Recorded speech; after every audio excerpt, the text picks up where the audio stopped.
Nah, kita mulai ya konsep perhitungan.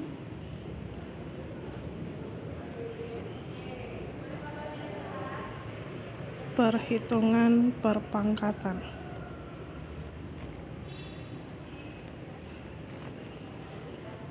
Nah, jadi konsep perpangkatan itu biasanya untuk menghitung bentuk desimal. Jadi misalkan kalau kita buat di sini 0,00008 itu sama dengan jadinya ambil angka di akhir ini ya. Jadi buat menjadi 8 dikali 10 pangkat. Nah, untuk menghitung pangkatnya jadi pangkat berapa, maka berarti hitung angka di belakang koma. Nah, jadi 1, 2, 3, 4, 5. Berarti pangkat min 5. Jadi kalau misalkan dia desimal, maka pangkatnya negatif. Sedangkan kalau misalkan ini kita buat 30 juta.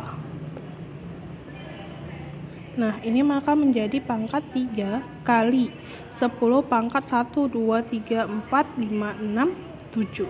Nah, berarti jadi kali 10 pangkat 7. Nah, jadi perbedaannya kalau desimal pangkatnya negatif, kalau dia ini pangkat dia puluh ribuan atau berapa jutaan angkanya bukan koma atau desimal, maka pangkatnya menjadi positif.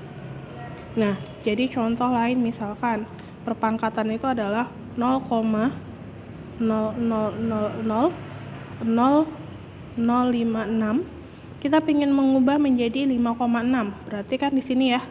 Maka berarti kita buat 5,6 sampai batas ini. Nah, berarti untuk menghitung berapa besar jumlah desimalnya, kalian cukup hitung angka sampai di batas di sini. Berarti 1, 2, 3, 4, 5, 1, 2, 3, 4, 5, 6, 7. Berarti jadinya dikali 10 pangkat min 7. Tapi kalau misalkan Bu, kita ingin buat 3 angka di belakang koma, berarti kan komanya di sini ya. Nah, berarti kita buat dulu angkanya, berarti 0,56, 2 angka di belakang koma ya maksudnya. Nah, berarti cukup hitung kali 10 pangkat, pangkatnya itu menjadi berapa, jadi cukup hitung sampai di koma yang kalian pengen buat. Berarti sampai di sini. Berarti kita hitung 1, 2, 3, 4, 5, 6.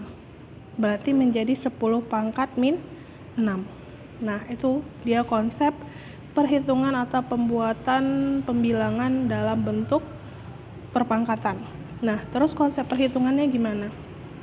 Nah, jadi kalau misalkan dalam fisika itu banyak satuan ya. Kalau dalam matematika mungkin hanya meter ataupun kilogram. Nah, kalau dalam fisika itu semua konsep sama. Nah, jadi kalau ada pun ampere nantinya, ada juga volt gitu kan. Maka kalau satuannya itu adalah ini, misalkan miliampere, kita harus mengubahnya ke ampere. Sama halnya juga dengan matematika yang meter. Berarti ini K untuk kilo, H untuk hekto, Da untuk dekameter, deka ya. Da ini untuk deka. Baru kemudian ini adalah meter atau satuannya ampere pun boleh. Nah, jadi kita anggap di sini ini satuannya. Kemudian ini desi, D untuk desi, C untuk senti, dan yang terakhir M untuk mili. Nah, jadi kalau misalkan di sini kan biasanya kalau kalian belajar matematika itu hanya kilometer, hektometer, dekameter, meter, desimeter, sentimeter, milimeter. Nah, jadi kalau misalkan satuan yang kita gunakan dalam fisika adalah ampere, maka berarti di sini menjadi kiloampere, hektoampere, di sini dekaampere, di sini ampere. Nah, satuan di sini adalah satuannya. Jadi kalau ampere ampere, kalau ohm berarti ya ohm gitu. Nah, di sini desi ampere jadinya, di sini senti ampere, dan di sini miliampere. Nah, itu konsepnya kalau misalkan ada diketahui. Jadi kalau misalkan nanti ada ibu buat diketahui suatu hambatan, satuannya adalah 10 mili ohm. Nah, di sini M ini adalah mili.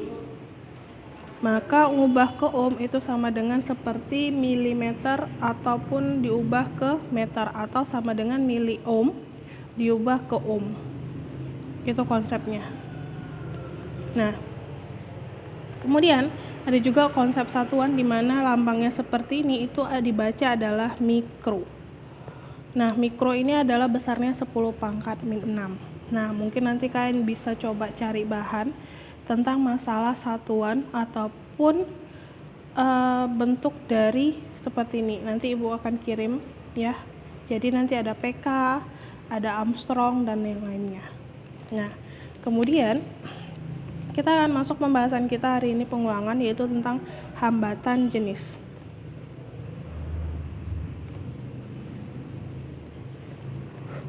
Nah, untuk teorinya mungkin kalian udah bahas ya untuk teorinya. Jadi untuk hambatan jenis itu kan konsep rumusnya R itu sama dengan rho dikali A L per A, di mana R itu hambatan, satuannya harus ohm. Jadi makanya nanti kalau misalkan diketahui R-nya itu adalah 10 mili ohm, maka harus kalian ubah ke satuannya ohm. Kemudian rho itu adalah massa jenis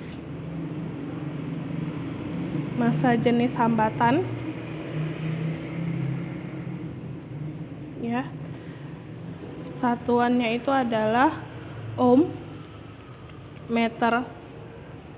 per meter. Nah, kemudian L itu adalah panjangnya, satuannya meter, dan A itu adalah luasnya, satuannya meter kuadrat. Nah, jadi semua satuannya jika diketahui tidak sesuai dengan satuan ini, maka harus kalian ubah ke bentuknya. Nah, kemudian dalam konsep fisika itu ada konsep dasar yang disebut dengan konsep rumus segitiga atau Pitagoras. Tapi bedanya Pitagoras dalam matematika dengan konsep Pitagoras pada fisika itu berbeda. Konsepnya dia seperti ini. Jadi ini konsep dasar sebenarnya yang harusnya diajarkan oleh guru saat kalian masih di SMP, kayak mana cara penyusunan konsep rumus.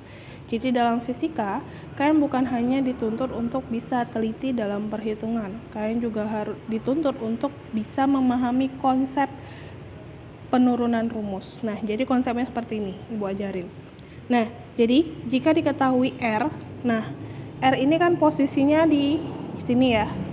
Nah, berarti kemudian kita lihat dulu, kita umpamakan kan rumus kita kan ini.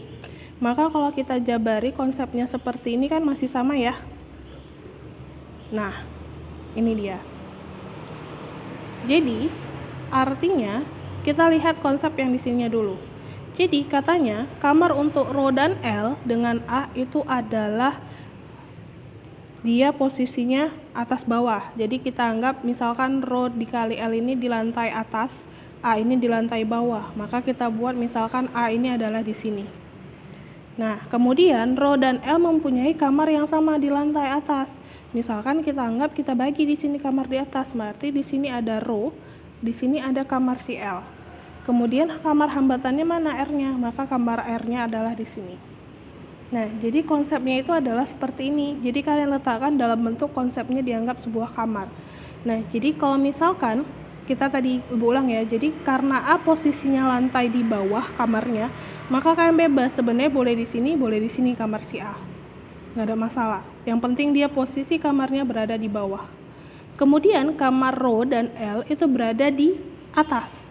Maka rho dan L berada di atas. Tapi bisa kita jadikan satu kamar, bisa juga kita pisah menjadi dua kamar. Nah, kemudian sisa satu kamar kan tadi di sini kan, maka R-nya kita masukkan di kamar sebelah sini. Jadi konsepnya seperti ini. Jadi kan rumus dasar hambatan jenis ini. Jadi kalau misalkan kita tinggal buat aja. Jadi kalau misalkan yang ditanya R, kita kan cukup tutup yang ditanya. Jadi kalau misalkan yang ditanya R, maka kalian tutup R. Maka konsep rumusnya yang terlihat adalah rho kali L per A. Kan? Nah, tapi kalau misalkan Bu yang ditanya itu adalah L gimana? Maka tutup kamar si L. Kita tutup kamar si L, maka akan keluar rumus L itu jadinya adalah rho per R kali A. Jadi kan cukup tutup kamar si L. Nah, nampak ya?